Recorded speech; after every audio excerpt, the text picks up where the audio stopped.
This is On Second Thought, episode 346, powered by Hook'em.com. Ced Golden here, and I am the old brother in the club on this call. Add up the ages of my two guests, and I'm still hitting leadoff.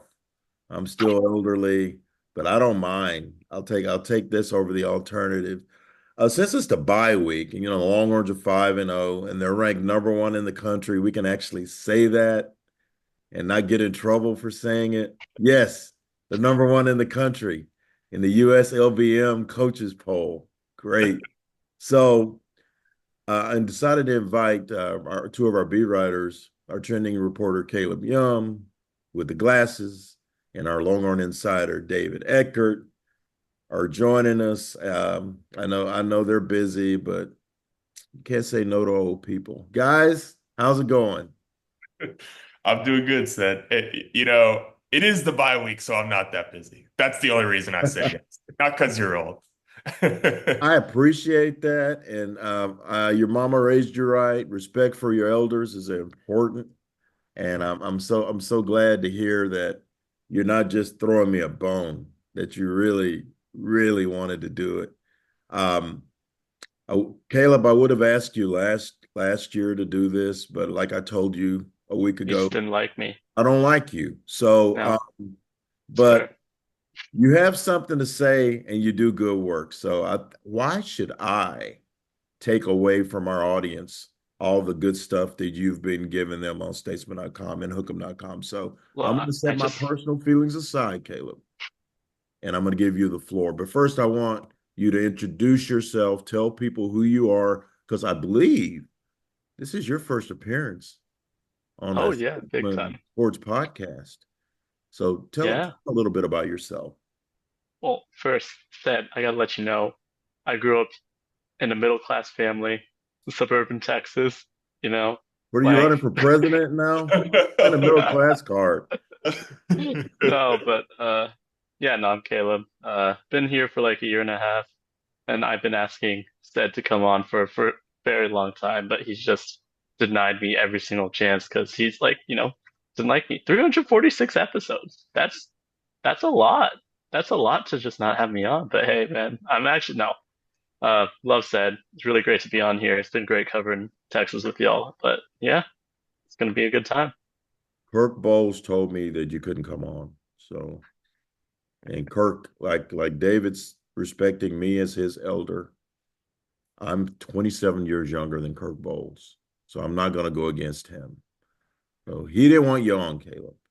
That That's not I'm, true, I'm gonna but it text him. sure I'm gonna sounds good text him. to say it. David Eckert, why are you in Austin, and what got you excited about coming here? Yeah, I'm in Austin because I hitchhiked here because I heard there was good food. Uh, and I was right. There's great food. But yeah, I'm the new Texas insider. I guess I'm still new. It's been a month. Um, New, but yeah, I'm new. if you've had a car for a month, that's new. So yeah.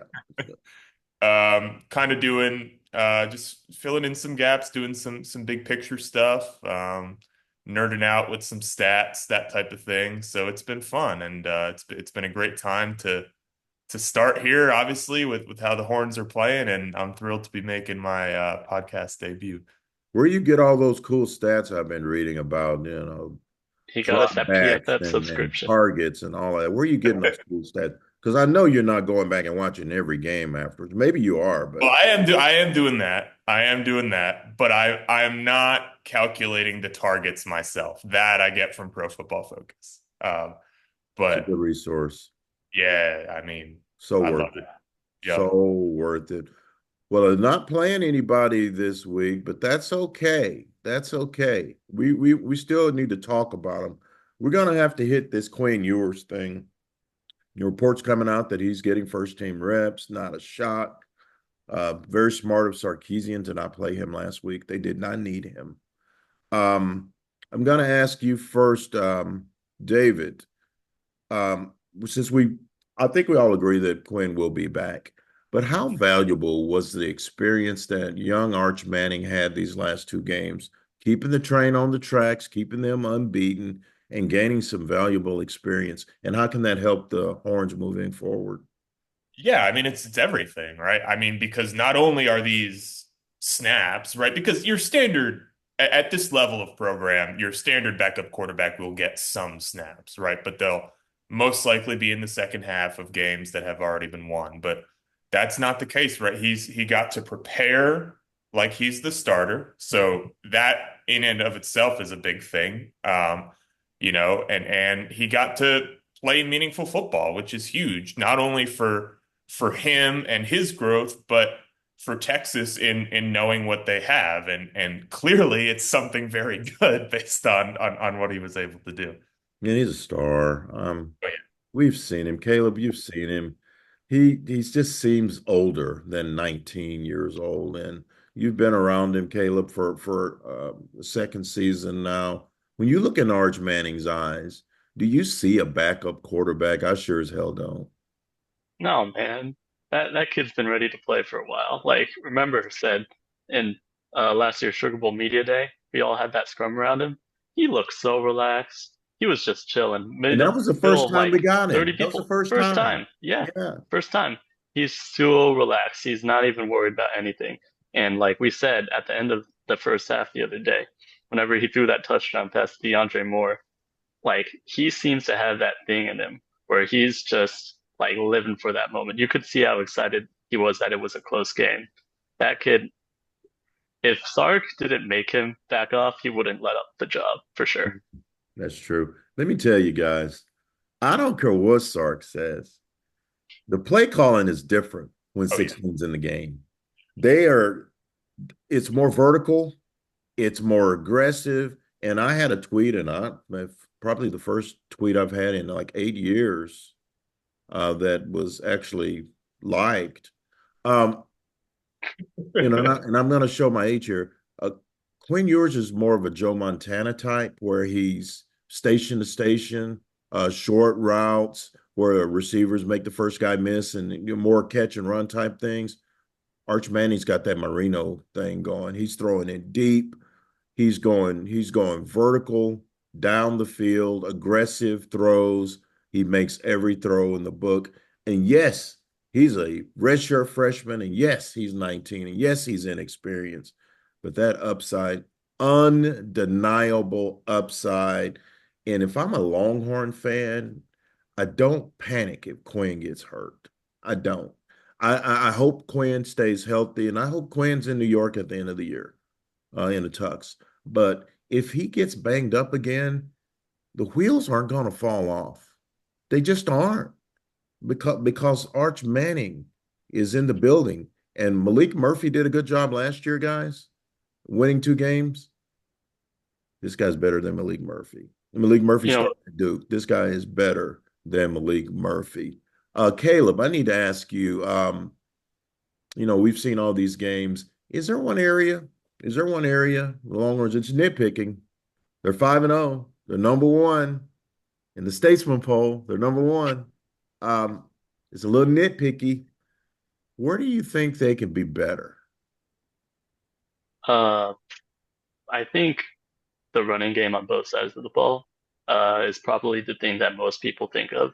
Dave actually had a really good article this week about how the run defense against Mississippi State actually wasn't as bad as you might have thought it was.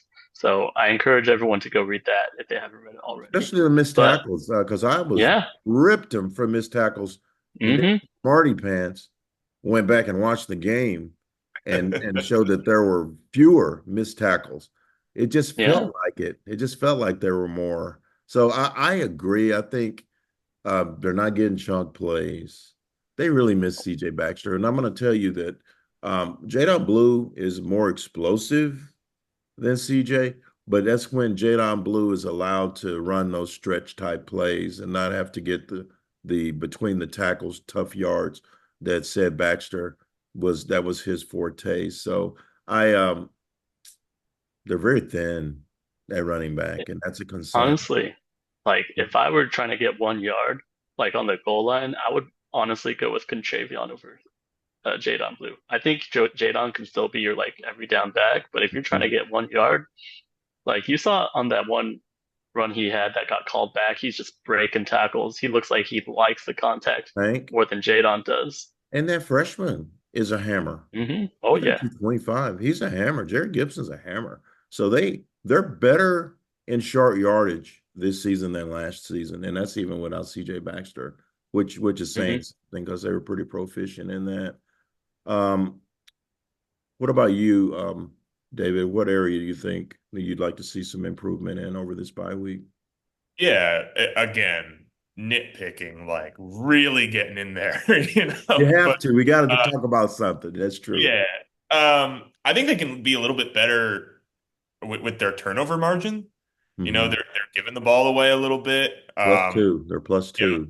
yeah, Yeah. it's not awesome. Like, it's fine. Like as long as you've got a plus in that column, that's fine. But look, you know, Oklahoma, Georgia, these type of games, if you go into these games and you give the ball away more times than you take it away, you could lose. That is the recipe to me for this Texas team to lose football games is giving the ball away unnecessarily. And their defense has created some turnovers, but I don't think they've been super proficient at it, or they haven't done it a ton. So I just think creating some more of those plays and not making the silly mistakes on offense, because when you're as good as Texas, right, when you're going to go into just about every game expecting to win, what is the first thing in your formula if you're mixing up an upset formula? It's turnovers. So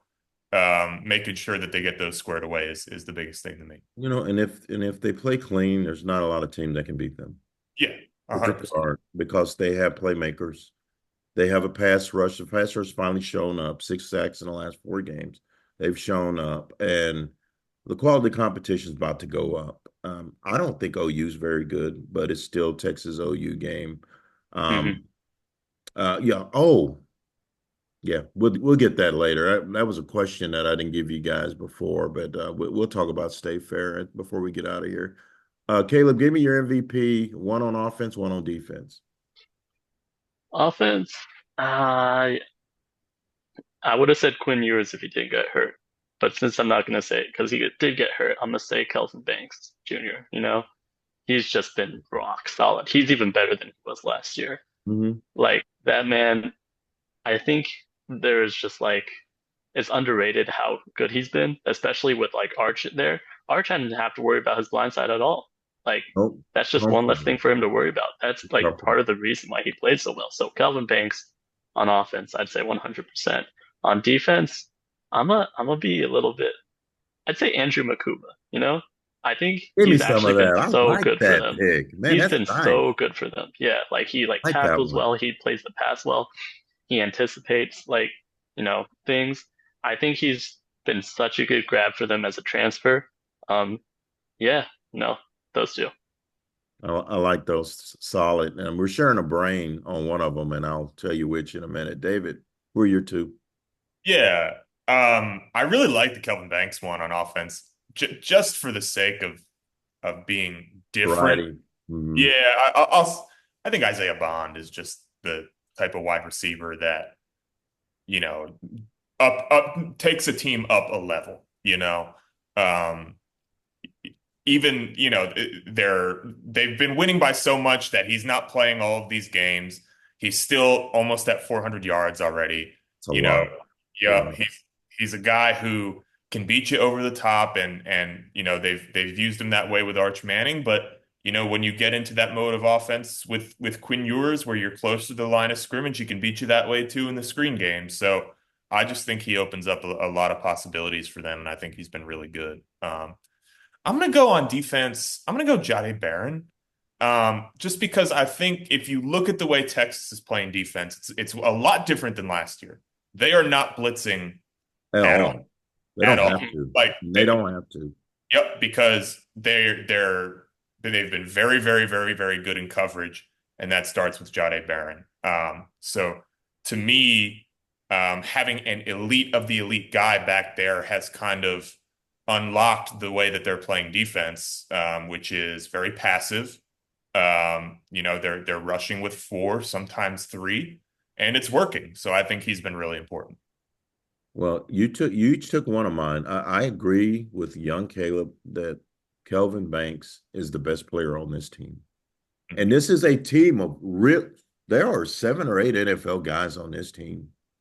Yep. Maybe more. I don't know. There's some young guys that are going to end up in the league, but Kelvin Banks and with apologies to all due respect to Will Campbell of LSU, Kelvin Banks is the best left tackle in the country, and he's a top 5 draft pick because some young quarterback is gonna enjoy a lot of protection.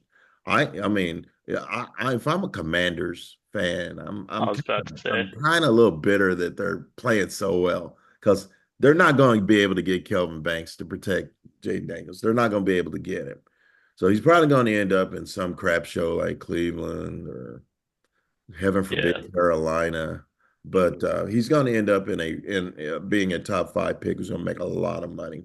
And I agree with Jahdae Barron on defense. Um, on a team of playmakers, David Benda has been great. Yep. He's been great.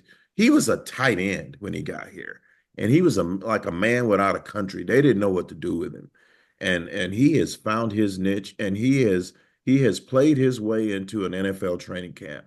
He's going to get drafted. He's going to get drafted.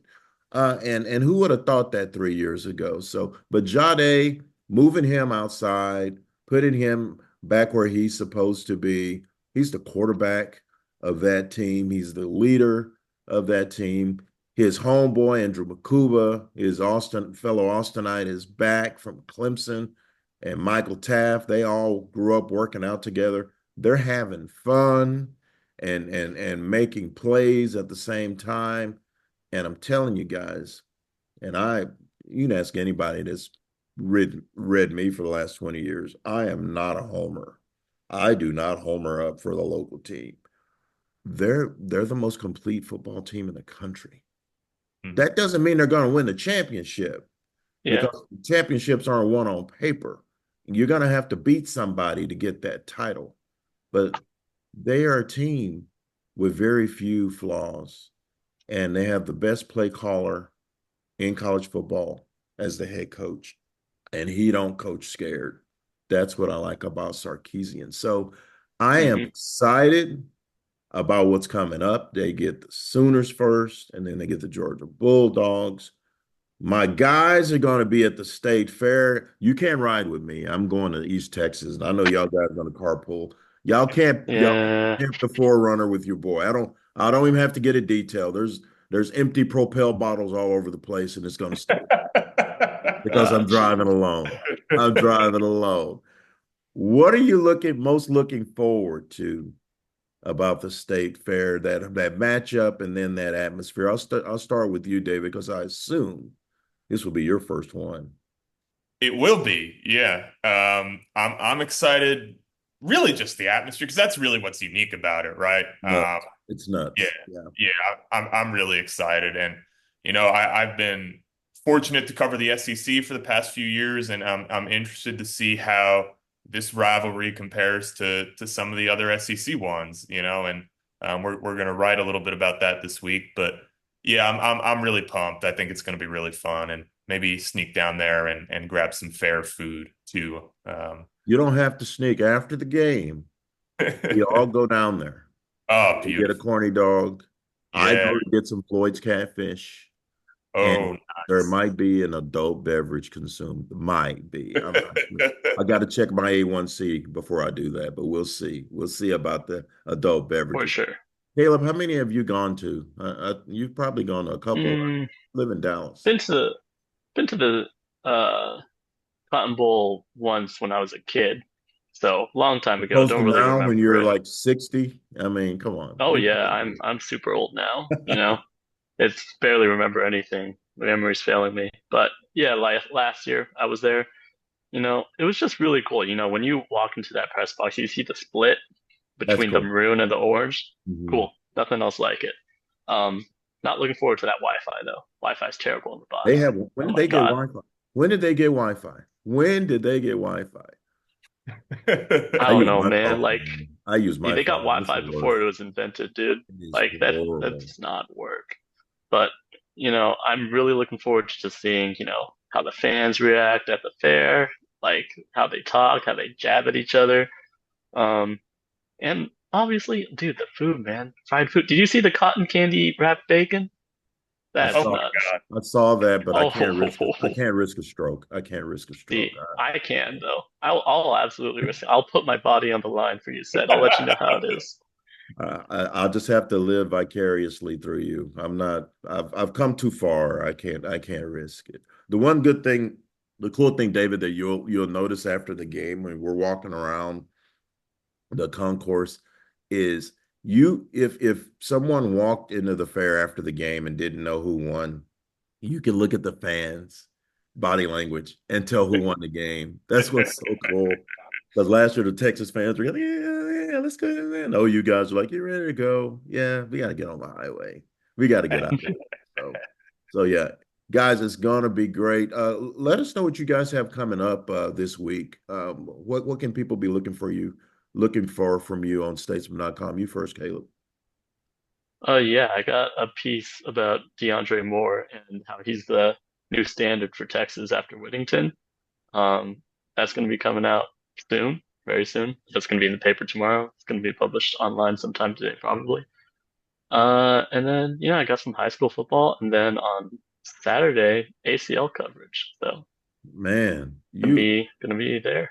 man, must be nice. They've never asked me to cover the ACL. Well, last time I dealt with an ACL, I was getting my knee operated on. That's as close as I'll get. That's as It's a close as Gen I Z thing. What can I tell you?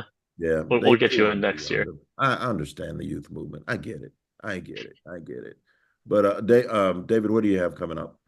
Yeah, I've already written it actually. Well, I think it's going to run this weekend. Kind of since we believe Quinn Ewers is going to start, we saved this for now. Just kind of a look at his first 25 Texas starts and how it compares to some of the other great quarterbacks Texas has had recently. So that'll be out. Gonna try to dig into some finances this week with Texas and Oklahoma, kind of how they compare institutionally. Sweet. Yeah, so we got a few interesting things coming up. Definitely some things worth checking out. Well, guys, just because the Longhorns are off doesn't mean that we stop working. We are still bringing you the latest and the greatest. Check them out on statesman.com, hook'em.com. You can follow Caleb on X at YumCaleb. And you can follow David on X at David Eckert, Eckert 98 on X. Guys, it's a pleasure.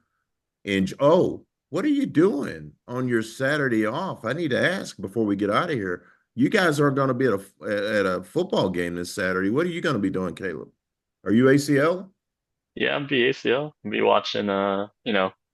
Covering. I'll be watching, but also be doing my work Are you allowed to covering. dance while you work? No, I would never dance. I'm unbiased. What you talking about? No, I'm just be standing straight, still, just Business, just listening like to the music. security guards. No body language. Yeah, no body language at all. Yeah, But you'll be yeah, standing with I'll your be back seeing to the some Chapel stage. Roan. Chapel Roan? No, no. Oh man, you're missing All the out. You're artists missing I out. love are usually are retired or dead. So yeah, the Gotta today's give her music, a listen. I just I'm old. What can I say? I'm not as old as Kirk, who's blowing up that '60s music on Sirius Radio, where you can't even understand what they're saying. I mean, I can't do that, but I'll take your word for it. I'll read what you have to say, and I'll have no idea what you're writing about, but I'll still support. What do you have up, David? Um, I probably just spend some time outside. I'm hoping to be watching some playoff baseball. My New York Mets are it's Oh going man, well for them. So I can't wait to already see how like they it's go. 1986. Is that when the last Yep, time they won it? yep, you nailed You it. weren't even born yet. I was negative 12 years old. So Oh man, I had hair and man, I was 20 when they won. I was 20 years old. Man, yeah, yeah, that was cool. Back when Pete Rose was still gambling Rest in Yeah. peace. Oh, rest in Yeah. peace, man. Rest in peace. Well, man, I got to get to Tony Catalina. He's our second guest today, and he's going to be riding solo, talking about some Aggies. But man, I'll see you guys on Monday when it's officially OU week. Enjoy your weekend, and thanks for coming on. Appreciate Appreciate you. it, said. Thanks. Take care. Yeah.